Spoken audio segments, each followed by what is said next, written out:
In this video, we're going to set up an AXS mechanical group.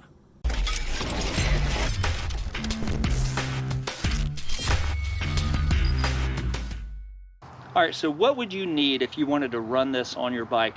You would need the internals from Ratio Technologies based out of the UK. Then you would need a WiFli long cage mechanical rear derailleur.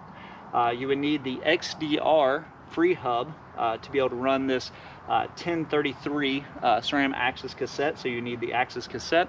The chain is a KMC 12 speed, and the front chain rings on this one is made by Rotor. It's actually an 11 speed front chain ring, so that's all you need is 11 speed up front to work with this chain. So it's a little bit of a hodgepodge of parts there, but you can have an amazing setup. The options are nearly endless. I mean, you can run a 5439 on the front with the the 1033 in the back. You can run the 5034 up front, like I'm doing 5236. And then if you wanted to go extreme with your gravel setup and wanted to go like a 4630, so your options are endless, and you don't have to buy a new front derailleur. You don't have to buy a whole new group set, especially if you already have the SRAM setup as it is. All right, so I threw on the AXS cassette. This is the 1033, running it with the Ratio Technology shifter, and this will be the first ride with it, and we'll see how it does. This is a KMC 12 speed chain that I want to use on it.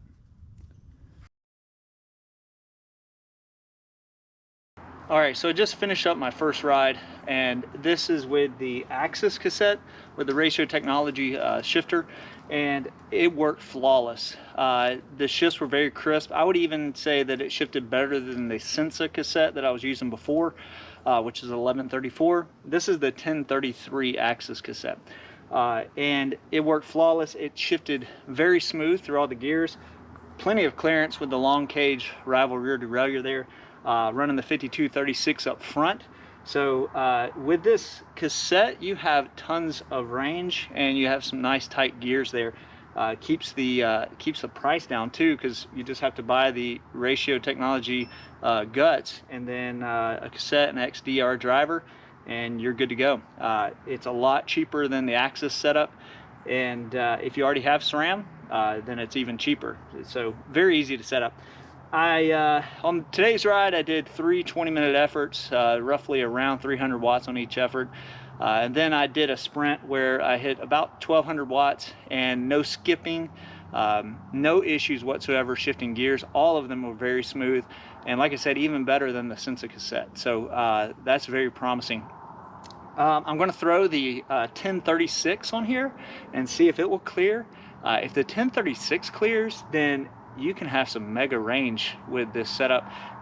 You could run like the 4630 up front, and then you could run a 1036 in the back, and you'd have nice tight gears, huge range for gravel, and you wouldn't have to buy the whole Sram AXS wide setup. And that is really where the Sram AXS is limited, because the front chain rings are all only 13 teeth apart.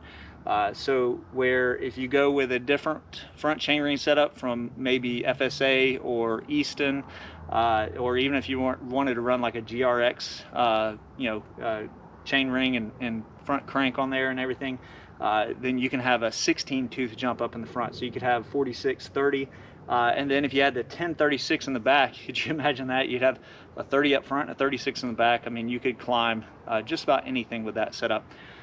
So I will throw the 1036 on here, and let's see if it'll actually clear with the long cage road rear derailleur.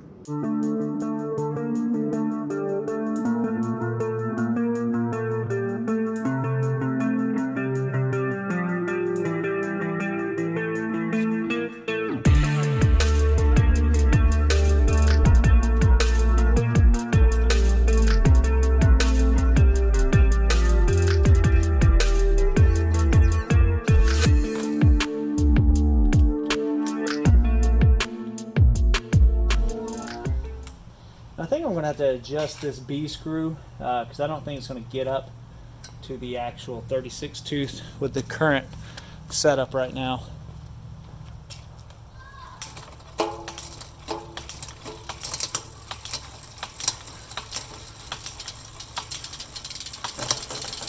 Yeah, right there, you can see it starting to hit there. So I'm going to adjust this B screw to pull that down a little bit so it can make some room there.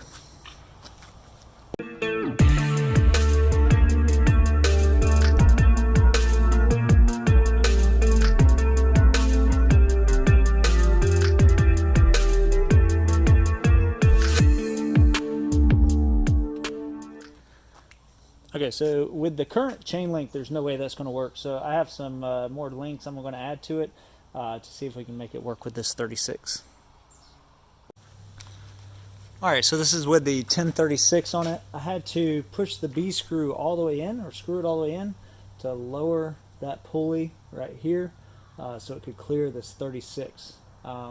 So also, I'll show you in a second, when it's in the smaller ring here, you don't want to go to the 10 tooth because it might rub here. So it's not perfect, but it's pretty close. So let's go through the gears real quick.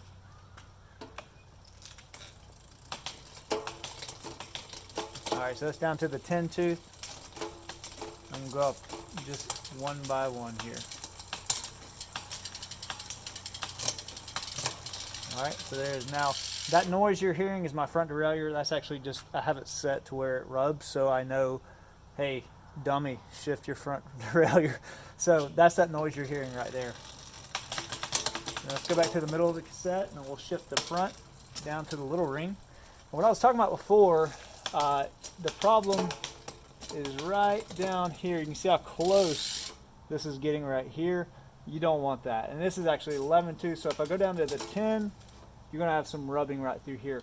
You shouldn't be running this combo anyway, you know, so this should be a non-issue, but you know, you may run into it, you know, if you for some reason do that, that will happen, okay? So, but for the chain to be long enough to clear this 36 tooth, that's going to happen when you're in that 10 tooth. But anyway, so you shouldn't be running this combo anyway. So let's go through and see if we can get it all the way up.